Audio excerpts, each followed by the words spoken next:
अब हम लोग चुंबकीय पदार्थ व चुंबकत्व से संबंधित कुछ परिभाषाएं पढ़ते हैं, कभी कभी पूछ ली जाती हैं और इन परिभाषाओं इन भौतिक राशियों के बीच संबंध भी पूछ लिए जाते हैं। तो पहले हम लोग चुंबकीय प्रेरण, जिसको हम लोग बी से लिखा करते हैं, जिसको हम लोग अभी तक चुंबकीय क्षेत्र कहते आए हैं, वो पढ़ेंगे पहले कि चुंबकीय प्रेरण बी क्या होता है।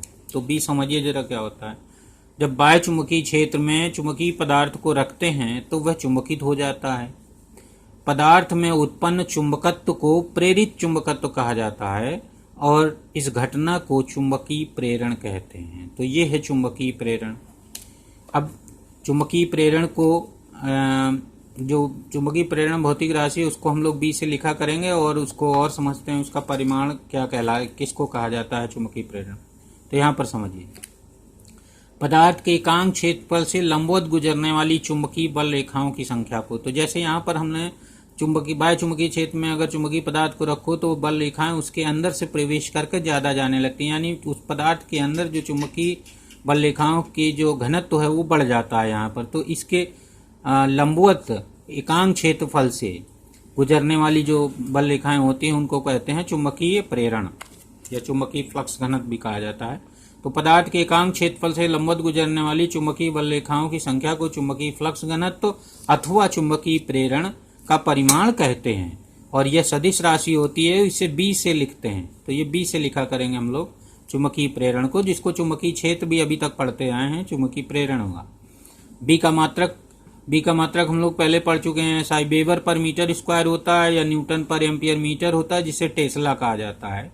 और इसका जो छोटा मात्रक है वो सीजियस पद्धति का मात्रक है गॉस, जी कैपिटल जी से लिखा जाता है गॉस को, और एक गॉस में 10⁻⁴ टेस्ला होते हैं।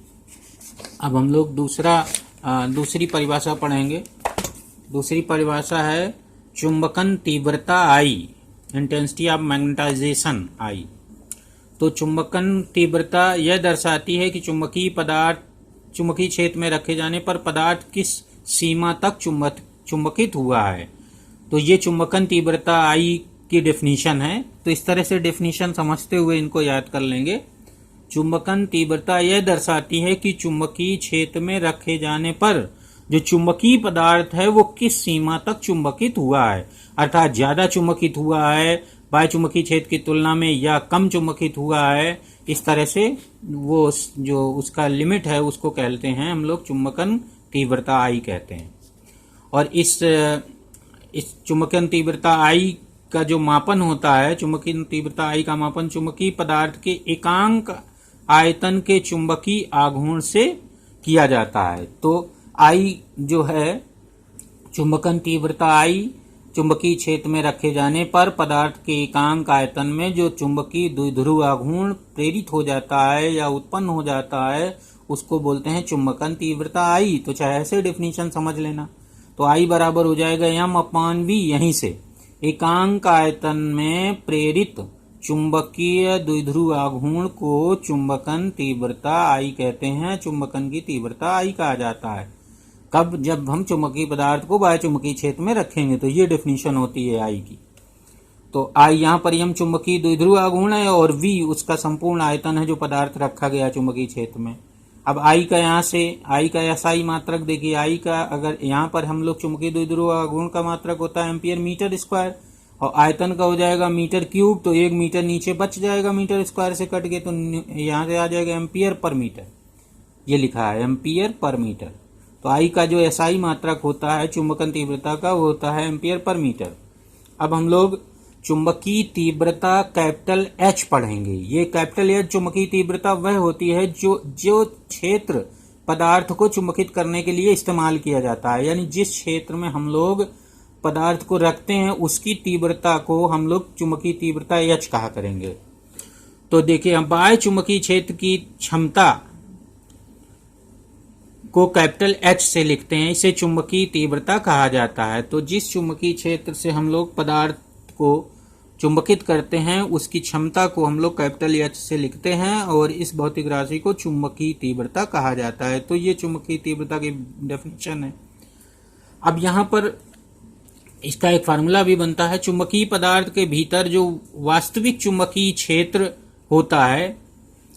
वास्तविक चुंबकीय क्षेत्र ये है यहाँ पर। अभी जो हम लोगों ने सबसे पहले पढ़ा था कि जब चुंबकीय क्षेत्र में किसी चुंबकीय पदार्थ को रख देते हैं तो उसके अंदर एक चुंबकत्व का गुण प्रेरित हो जाता है, जो उसको चुंबकीय प्रेरण कहा जाता है। तो वो जो चुंबकीय पदार्थ के भीतर वास्तविक चुंबकीय क्षेत्र जो उत्पन्न होता है वह बाह्य क्षेत्र यानी चुंबकीय तीव्रता H और चुंबकन तीव्रता I के प्लस के बराबर होता है, यानी दोनों योग के बराबर होता है। तो यहाँ पर मान लेते हैं कि जो उसके अंदर पदार्थ के अंदर जो चुंबकीय प्रेरण उत्पन्न हुआ या चुंबकीय क्षेत्र की जो तीव्रता ये B/μ0 है वो H + I के बराबर होती है। तो इसको इस तरह से लिखा जाता है, चुंबकीय पदार्थ के भीतर वास्तविक चुंबकीय क्षेत्र को B/μ0 से लिखा जाता है। B जो है चुंबकीय प्रेरण है और μ0 से जब डिवाइड कर देते हैं तो इसकी जो यूनिट होती है B/μ0 की वो H चुंबकीय तीव्रता H और I चुंबकन तीव्रता I के यूनिट के बराबर हो जाती है। तो इसको लिखते हैं वास्तविक चुंबकीय क्षेत्र B/μ0, इस तरह लिखा जाता है। तो यहाँ से अगर हम H देखें चुंबकन तीव्रता जिसको कहते हैं बाह्य चुंबकीय क्षेत्र की क्षमता, उसको हम लोग इस तरह से बना लेंगे। तो ये फार्मूला बन जाता है H का। इसी तरह से अब चुंबकशीलता पढ़ते हैं। तो चुंबकशीलता जिसको मैग्नेटिक परमेबिलिटी कहा जाता है, चुंबकीय पदार्थ का वह गुण जो यह दर्शाता है कि पदार्थ चुंबकीय क्षेत्र में रखे जाने पर किस सीमा तक चुंबकित होता है, इसे म्यू से लिखा जाता है। तो म्यू बराबर होता है B/H, B जो उसके अंदर प्रेरित हुआ और H जो जिसमें रखा गया। ये बाह्य चुंबकीय क्षेत्र चुंबकन क्षेत्र की चुंबकीय तीव्रता है, तो वो H नीचे रहती है और B उसके अंदर प्रेरित चुंबकीय क्षेत्र है, चुंबकीय प्रेरण है, तो B को ऊपर रखा जाता है। तो म्यू बराबर होता है B/H यहाँ से। तो ये बाकी लिखा हुआ B का मात्रक हो जाएगा यहाँ से Weber/Ampere/मीटर या Newton/Ampere² इसका मात्रक होता है। अब इसको सापेक्ष चुंबकशीलता को भी समझ लीजिए, रिलेटिव मैग्नेटिक परमेबिलिटी बोला जाता है। वायु या निर्वात की चुंबकशीलता μ0 को सबसे कम मानकर यह पदार्थों की चुंबकशीलता म्यू की तुलना μ0 से की जाती है।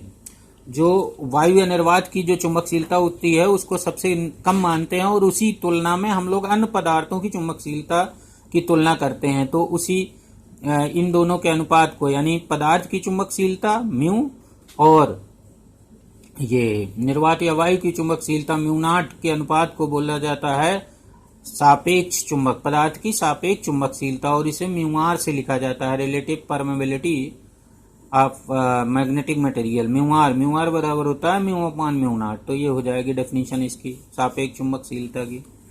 और अब यहाँ पर हम लोग किसी पदार्थ की सापेक्ष चुंबकशीलता को इस तरह भी लिखते हैं, म्यूआर बराबर B/B0। B जो है चुंबकीय प्रेरण है और B0 वायु में चुंबकीय क्षेत्र की तीव्रता या चुंबकीय प्रेरण कह लीजिए, तो इससे भी लिखते हैं।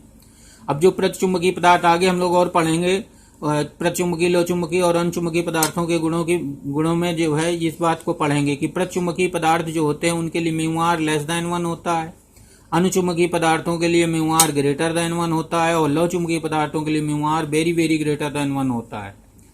अब ये चुंबकीय प्रवृत्ति भी समझ लीजिए, चुंबकीय प्रवृत्ति क्या होती है, या चुंबकीय प्रवृत्ति अगले वाले वीडियो में देखते हैं, ये लंबा हुआ जा रहा है और उसमें हम लोग कुछ रिलेशन भी देखेंगे इन सब के बीच में। तो अभी चुंबकीय प्रवृत्ति की डेफिनेशन आगे वाले वीडियो में देंगे।